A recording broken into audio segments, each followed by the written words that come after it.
Comscore नुसार आता isakal.com आहे देशातील नंबर 1 ची मराठी न्यूज वेबसाईट। प्रत्येक अपडेटसाठी isakal.com ला नक्की भेट द्या। नमस्कार, मी अनिल जाधव, तुम्ही बघताय आपला अग्रवन। देशातल्या बाजारात हळदीची आवक वाढते, त्यानुसार आपल्याला दरावर दबाव देखील दिसून येतोय। मागच्या महिन्या दीड महिन्यातच हळदीचा भाव क्विंटल मागे जवळपास 2000 ते 3000 रुपयांनी कमी झालाय। देशातल्या वेगवेगळ्या बाजारांमध्ये सध्या हळदीला वेगवेगळा दर मिळतोय। तेलंगणा आणि आंध्र प्रदेश या दोन राज्यांमध्ये हळदीचा भाव 10000 रुपयांपेक्षा कमी झाला। या दोन्ही राज्यांमध्ये 7000 ते 10000 रुपयांना हळद विकली जाते। तमिळनाडूमध्ये 10000 ते 13000 रुपये दर मिळतोय आणि महाराष्ट्रामध्ये 11000 ते 14000 रुपयांच्या दरम्यान हळद विकली जाते। आता तेलंगणा आणि आंध्र प्रदेश या दोन राज्यांमध्ये हळदीच्या आवकेचा दबाव आधीच वाढलेला आहे, त्यामुळे दर कमी आहेत।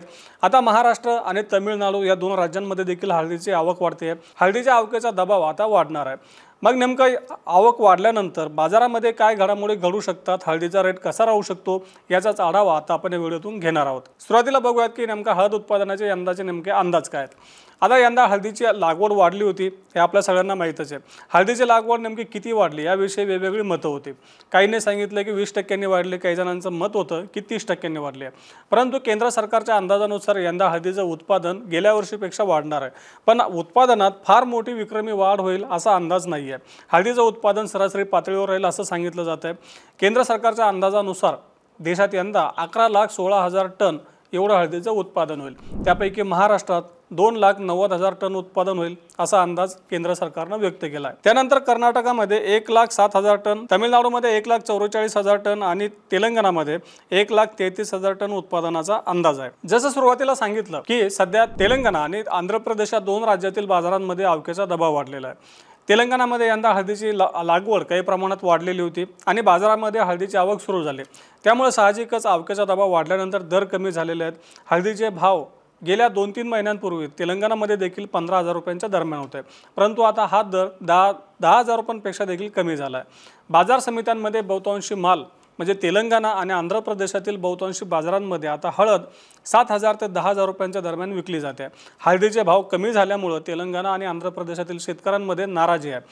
शेतकऱ्यांनी काही भागांमध्ये या दोन राज्यांमध्ये काही ठिकाणी आंदोलनं देखील केली आहे। शेतकऱ्यांनी मागणी केली आहे की केंद्र सरकारनं किंवा राज्य सरकारनं हळदीची खरेदी करावी आणि हळदीला किमान 15,000 रुपये भाव द्यावा किंवा भावांतरच्या माध्यमातून बाजारभाव आणि हमीभावामधला फरक शेतकऱ्यांना द्यावा।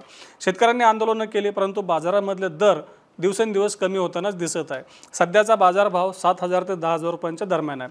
आता तमिळनाडूमध्ये आणि महाराष्ट्रामध्ये देखील लागवड वाढल्याचं सांगितलं जात आहे आणि या दोन्ही राज्यांमधलं उत्पादन काहीसं वाढेल असे देखील अंदाज आहे। आता दोन्ही राज्यांमध्ये आवकेचा दबाव हळूहळू वाढतोय। फेब्रुवारीच्या मध्यापासूनच महाराष्ट्रामध्ये नव्या हळदीची आवक हळूहळू सुरू झाली आहे। आता सध्या राज्यामधल्या सांगली, वाई, त्यानंतर वसमत, हिंगोली, त्यानंतर वाशिम या महत्त्वाच्या बाजारांमध्ये हळदीची आवक दिवसेंदिवस वाढताना दिसून येते। त्यातल्या त्यात सांगली बाजारांमध्ये हळदीची आवक जास्त आहे। शेजारच्या जिल्ह्यांमधून आणि शेजारच्या कर्नाटक राज्यातून मोठ्या प्रमाणात हळद सांगली बाजारामध्ये विक्रीसाठी येत असते, त्यामुळे तिथे आवकेचं प्रमाण हे जास्त दिसून येतं आणि सर्वाधिक भाव देखील राज्यामध्ये सांगली बाजारातच दिसून येतोय। आता साहजिकच हा बाजारभाव गुणवत्तेप्रमाणे हळदीच्या वाणाप्रमाणे वेगवेगळा असेल, परंतु आपण जर सरासरी बाजारभाव पाहिला की ज्या भावाने जास्तीत जास्त हळद विकली जाते तो भाव सांगली बाजारांमध्ये आपल्याला जास्त दिसून येतोय। आता मराठवाडा आणि विदर्भातल्या बाजारांमध्ये देखील हळदीची आवक वाढते, परंतु व्यापारी आणि जाणकारांचं असं मत आहे की या पुढच्या काळामध्ये म्हणजे 2-3 आठवड्यांमध्ये हळदीची आवक आणखीन वाढली आणि आपला याचा दरावरती दबाव देखील आपल्याला दिसून येईल। म्हणजे थोडक्यात काय का हळदीच्या बाजारामध्ये आपल्याला काहीसे चढउतार दिसून येतील। परंतु दुसरीकडे अभ्यासकांनी असंही सांगितलं की यंदा उत्पादन जरी वाढलं असलं तर गेल्या वर्षीचा म्हणजे गेल्या हंगामातला शिल्लक स्टॉक हा कमी आहे आणि देशामध्ये हळदीचा वापर चांगला आहे। निर्यातीसाठी देखील हळदीला मागणी चांगली आहे, त्यामुळे हळदीचे बाजार आवकेचा दबाव वाढल्यानंतर देखील मोठ्या प्रमाणात तुटतील किंवा कमी होतील याची शक्यता कमीच आहे। आता तेलंगणा आणि आंध्र प्रदेशामध्ये हळदीचा भाव 10,000 रुपयांपेक्षा कमी झाला आहे। मग महाराष्ट्रामध्ये देखील हे भाव होतील का याविषयी जेव्हा प्रश्न विचारला तेव्हा अभ्यासकांनी असं सांगितलं की महाराष्ट्रामध्ये सध्याच्या हळदीच्या भावामध्ये काहीसे नरमाई येऊ शकते, परंतु बाजार 10,000 रुपयांपेक्षा जास्त प्रमाणात कमी होण्याची शक्यता दुसर दिसते। बाजारभाव आपल्याला 10,000 ते 12,000 रुपयांच्या दरम्यान कमीत कमी दिसू शकतात असा तात्पुरता अंदाज देखील अभ्यासकांनी व्यक्त केला आहे।